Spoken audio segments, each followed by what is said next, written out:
খুবই বিধ্বস্ত, খুবই অপমানিত বলে আমাদের কাছে মনে হয়েছে। যাই হোক, তিনি এখন সেই হোটেলে আছেন, কিন্তু হোটেলের বাইরে তিনি বেরোতে পারছেন না বা পারেননি। এর কারণ হলো যে তিনি যে 4 দিনের সফরে গিয়েছেন, এই সময়টিতে আওয়ামী লীগ সেখানে ব্যাপক বিদ্রোহ করছে, বিক্ষোভ জানাচ্ছে, এবং এত বড় বিক্ষোভ নিকট অতীতে ইংল্যান্ডে বাঙালিরা করেনি। সেটা হলো যে রাজার দোষে রাজ্য নষ্ট, প্রজা কষ্ট পায়।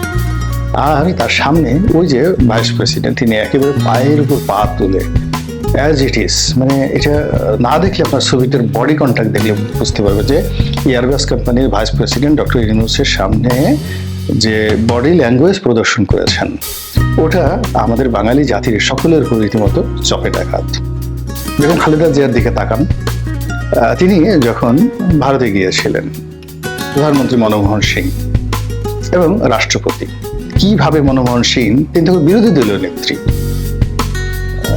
2011 বা 12 সনের দিকে, তো বাংলাদেশের বিরোধী দলীয় নেত্রী তিনি ভারতে গেছেন, আর ভারতের ক্ষমতাসীন প্রধানমন্ত্রী তাকে বিমানবন্দরে রিসিভ করার জন্য এসেছেন। তার সেই যে রাজসিক প্রেজেন্টেশন, তার যে হাঁটা, তার সালাম দেওয়া এবং নেওয়ার মধ্যে যে মাধুর্য, সেইগুলোর সঙ্গে কিংবা এর আগের সাথে জিয়াউর রহমান সাহেবের সঙ্গে আমরা যাদেরকে পেয়েছি, বঙ্গবন্ধুর কথা তো বাদই দিলাম, তো অন্য যাদেরকে পেয়েছি তাদের সঙ্গে এই যে আজকের যে ছবিটি ইংল্যান্ডে আমরা দেখলাম, হোটেলের মধ্যে তিনি কাছুমাছু করে যেভাবে বসে আছেন, এটা আমাদের জন্য রীতিমতো অবমাননাকর। প্রধানতম রাজনৈতিক শক্তি আওয়ামী লীগ যতবার তাকে অপমান করার চেষ্টা করেছে, যতবার তাকে ছোট করার চেষ্টা করেছে, আমরা এই বাঙালি জাতি সম্মিলিতভাবে তাকে মাথায় তুলে এমনভাবে নেচেছি, এমনভাবে কেঁদেছি, এবং আমরা আশা করেছি যে এই মহান এবং মহৎ মানুষটি যদি আমাদের রাষ্ট্র ক্ষমতার শীর্ষ পর্যায়ে আসেন, তার হাতে যদি রাষ্ট্র ক্ষমতা আসে, আমরা নিঃসন্দেহে বাংলাদেশ একটা বিরাট সম্মান এবং মর্যাদার জায়গায় চলে আসব। প্রকৃতির যে লীলা খেলা, সেই লীলা খেলায় আপাত দৃষ্টিতে মনে হচ্ছে আল্লাহ আমাদের দোয়া কবুল করেছেন। শেখ হাসিনা চলে গেছে, আওয়ামী লীগ চলে গেছে, আর সেই জায়গাটিতে বিশ্ব মানব ডক্টর মোহাম্মদ ইউনূস ক্ষমতায় বসেছেন।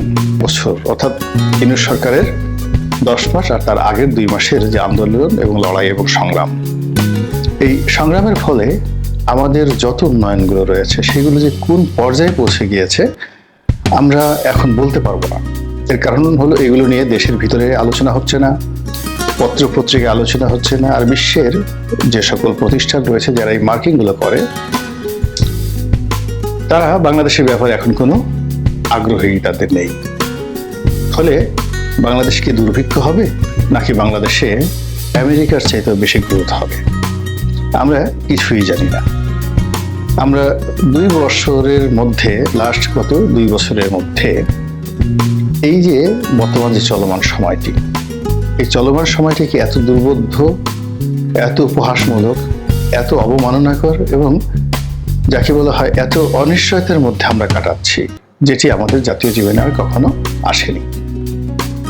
এই যে লম্বা ভূমিকা টানলাম, এখন যেখানে শেখ হাসিনা ছিলেন ঠিক সেই জায়গাটিতেই বিশ্ব মানবকে আমরা বসিয়েছি, মহামানবকে আমরা বসিয়েছি, নোবেল পুরস্কার পাওয়া একজন বিশ্ববিখ্যাত ব্যক্তিকে আমরা বসিয়েছি, যিনি তার জীবনের অভিজ্ঞতা দিয়ে এমন একটা পর্যায়ে পৌঁছে গেছেন, শুধু স্বর্ণ স্বর্ণ স্বর্ণ, hero hero, diamond diamond diamond, platinum platinum platinum, তার সারা দেহে স্বর্ণ, প্লাটিনাম এবং ডায়মন্ড ছাড়া আর কিছুই নেই। তো এই মানুষটি গত 10 মাসে আমাদেরকে 10টি বৈদেশিক সফর উপহার দিয়েছেন। এই 10টি বৈদেশিক সফর এবং এখন 11তম সফর তিনি করছেন, ইংল্যান্ডে তিনি আছেন, এবং সেখানে তিনি ইংল্যান্ডের যে রাজা, সে রাজা তাকে সম্মান করবেন, সম্মান জানাবেন, আর সেই সম্মানে তিনি ভূষিত হয়ে বাংলাদেশে আসবেন, আর আমরা লক্ষ লক্ষ মানুষ তাকে দেখার জন্য ছুটে যাব ঢাকা বিমানবন্দরে, যেভাবে তিনি নোবেল পুরস্কার পাওয়ার পর আমরা ছুটে গিয়েছিলাম।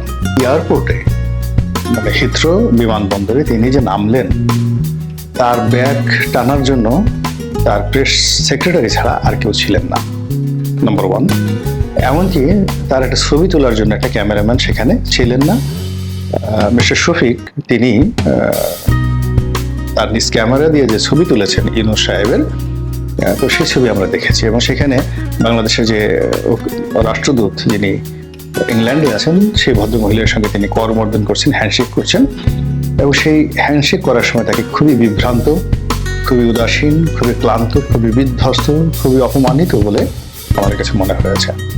যাই হোক, তিনি এখন সেই হোটেলে আছেন, কিন্তু হোটেলের বাইরে তিনি বেরোতে পারছেন না বা পারেননি। এর কারণ হলো যে তিনি যে 4 দিনের সফরে গিয়েছেন, এই সময়টিতে আওয়ামী লীগ সেখানে ব্যাপক বিদ্রোহ করছে, বিক্ষোভ জানাচ্ছে। এবং এত বড় বিক্ষোভ নিকট অতীতে ইংল্যান্ডে বাঙালিরা করেনি, যেটা ডক্টর মোহাম্মদ ইউনূসের জন্য করা হচ্ছে। এবং যে খবর আসছে সেটা হলো যে তাকে হোটেলের পিছনের দরজা দিয়ে ঢোকানো হয়েছে এবং তিনি এই বিক্ষোভের কারণে হোটেল থেকে বেরোতে পারছেন না। যত মেহমানরা আসছেন হোটেলের ভিতরে এসে তার সাথে দেখা সাক্ষাৎ করছেন। তার সঙ্গে ব্রিটিশ প্রধানমন্ত্রীর একটা বৈঠক হওয়ার কথা ছিল। আজকে আমি যখন এই ভিডিওটি করছি 11 তারিখে, আজকে তরতাজা খবর হলো এখনো পর্যন্ত ব্রিটিশ প্রধানমন্ত্রীর সঙ্গে তার বৈঠকের কোনো শিডিউল পাওয়া যায়নি। এবং তার যে প্রেস সচিব তিনি আজকের দিন পর্যন্ত যেটি জানিয়েছেন সেটি হলো ব্রিটিশ প্রধানমন্ত্রীর সঙ্গে তার বৈঠক অনিশ্চিত। তো এখানে রাষ্ট্রীয় সফরটা কিভাবে হলো? এর মধ্যে আমরা দেখলাম যে বাংলাদেশি বংশোদ্ভূত যাদের সঙ্গে মানে তারা মূলত বর্তমান ক্ষমতাসীন দল নয়, লেবার পার্টি নয়, বিরোধী দলের সংসদ সদস্য, তারা 4-5 জন এসে ডক্টর মোহাম্মদ ইউনূসের সঙ্গে দেখা করেছেন। এর মধ্যে 2 জন বাঙালি বংশোদ্ভূত রমণী যারা ওখানে ব্রিটিশ সংসদে এমপি হিসেবে নির্বাচিত হয়েছেন, তার মধ্যে রূপা হকও আছেন, তিনি দেখা করেছেন। বলা হচ্ছে যে বিশাল এক গ্রুপ সংসদ সদস্য সেখানে দেখা করেছেন। তারপর 2-3টি বহুজাতিক কোম্পানির 3য় সারির কর্মকর্তা দেখা করেছেন, যেমন এয়ারবাস, ফ্রান্সের এয়ারবাস। আপনারা জানেন যে ফ্রান্সের এয়ারবাস বাংলাদেশে বিক্রি করার জন্য শেখ হাসিনার আমল থেকে দেন দরবার হচ্ছিল। তো সেই এয়ারবাস কোম্পানির একজন ভাইস প্রেসিডেন্ট, প্রধান ব্যক্তি নয়, ভাইস প্রেসিডেন্ট, তিনি ডক্টর মোহাম্মদ ইউনূসের সঙ্গে দেখা করতে এসেছেন। যদি শেখ হাসিনার জমানায় হতো তাহলে এই ভাইস প্রেসিডেন্ট বাংলাদেশ বিমানের ম্যানেজিং ডিরেক্টরের সঙ্গে দেখা করতে পারতেন না। সেখানে সিভিল এভিয়েশনের চেয়ারম্যান কিংবা বিমানমন্ত্রী বা শেখ হাসিনার দপ্তরে গিয়ে তার কোনো সচিবের সাথে এই যে এয়ারবাস কোম্পানির ভাইস প্রেসিডেন্ট তিনি দেখা করবেন এটা কল্পনাই করা যেত না। আর শেখ হাসিনা যদি ইংল্যান্ডে যেতেন তার সঙ্গে তো প্রশ্নই আসে না।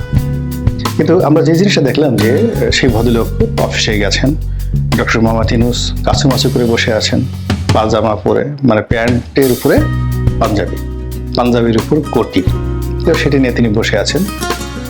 আর তার সামনে ওই যে ভাইস প্রেসিডেন্ট তিনি একেবারে পায়ের উপর পা তুলে অ্যাজ ইট ইজ, মানে এটা না দেখলে আপনার ছবিটার বডি কন্ট্যাক্ট দেখলে বুঝতে পারবেন যে এয়ারবাস কোম্পানির ভাইস প্রেসিডেন্ট ডক্টর ইউনূসের সামনে যে বডি ল্যাঙ্গুয়েজ প্রদর্শন করেছেন ওটা আমাদের বাঙালি জাতির সকলের উপর রীতিমতো চপেটাঘাত।